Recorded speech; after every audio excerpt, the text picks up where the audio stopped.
Over the past few years, one Chinese company has thrived in the online fast fashion industry, reaching a valuation of $66 billion in 2023 and controlling 40% of the US market.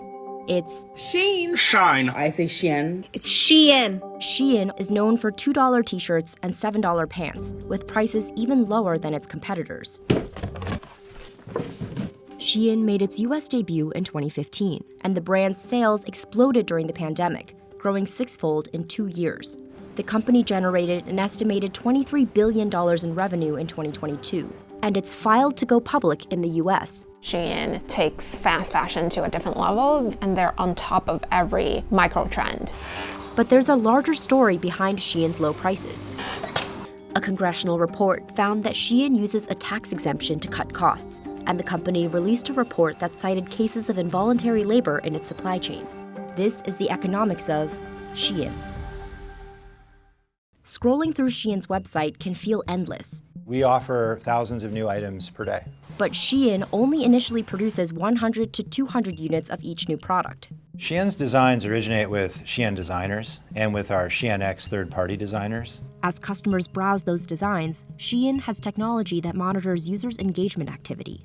When a customer shows interest in an item by hovering over it, clicking on it, or adding it to their cart, Shein takes note. Then it creates new designs based on data from popular items. This way, the retailer can test how popular an item is with its customers. If it does well, Shein starts producing more. This differs from traditional retail, where orders can often be placed in the 10,000 to 100,000 copies of a garment and can be placed between 3 and 6 months in advance. And while it's fast at creating new designs, it's also quick to go through them. A Boston Consulting Group report found that Shein has an inventory turnover rate of 40 days. That same report found that Shein is twice as fast as other competitor retailers like H&M and Zara. The small batch model is a matter of controlling the cost and controlling the inventory wastage so that they won't have a large number of clothes that are sitting unsold in their warehouses in China or in the US or anywhere else in the world. The company calls this an on-demand model. And to support this on-demand model and lower prices, Shein hires thousands of smaller manufacturers. It took the Journal to film in one of its third-party supplier factories in Dongguan.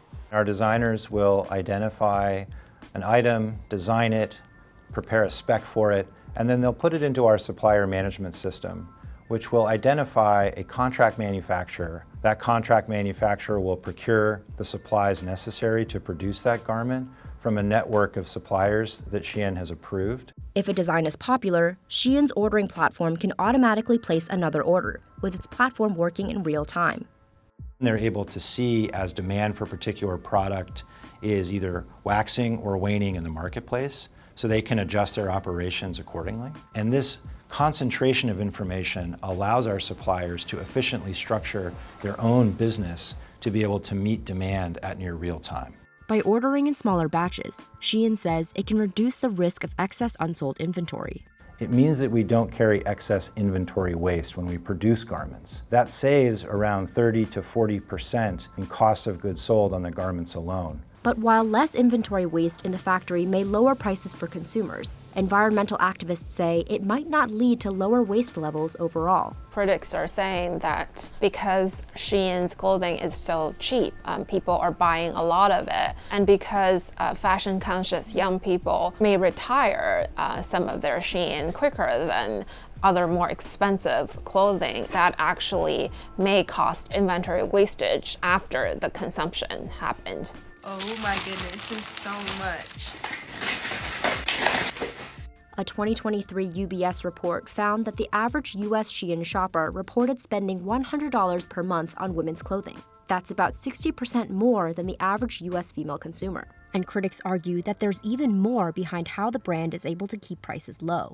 Retailer Shein is in hot water once again. Shein has faced accusations of worker abuse. The brand has recently come under fire. Shein's on-demand business model is not the only reason why its products are so cheap. It's also benefiting from cheap labor in China.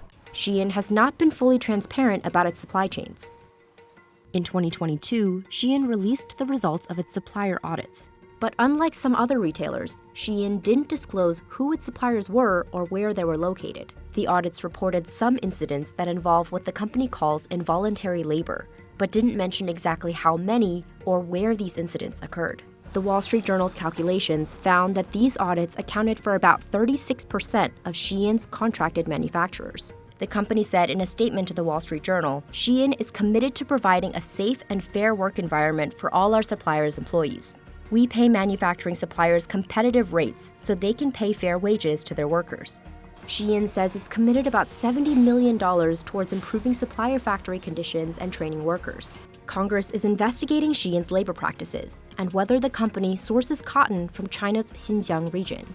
The U.S. government has accused Chinese authorities of using forced Muslim Uyghur labor, which Beijing denies. Some U.S. lawmakers have pushed Shein to be more transparent about their supply chain. In a statement to WSJ, the company says it has zero tolerance for forced labor, does not have contract manufacturers in Xinjiang, and doesn't source cotton from China. Fashion analysts say Shein hasn't provided evidence to back up these statements, including a list of its suppliers, which goes against industry standard. And in addition to its on-demand model and low labor costs, Shein also keeps prices low by taking advantage of a U.S. tax exemption, which allows low-valued packages to enter the U.S. tariff-free. Under the de minimis tax rule, shipments sent to individual buyers in the U.S. aren't subject to tariffs if they're worth less than $800. According to a report from the U.S. House of Representatives, 30% of all packages shipped to the United States each day under the de minimis rule are from Shein and its rival Temu. Between the two companies, that adds up to millions of packages. Shein says that it supports reforming the de minimis exemption.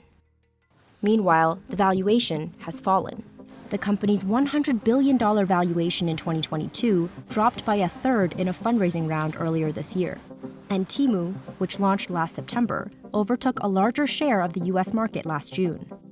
Recently, Shein has tried to improve its image through social media amidst environmental and labor criticisms, but with limited success. Shein brought a group of influencers to tour factories in China. The tour didn't really help address a lot of the criticisms that people have about Shein. The company has also moved its headquarters from Nanjing, China to Singapore. Shein is also trying to diversify its supply chain outside of China. With this move, Shein is also adding new manufacturers in other countries.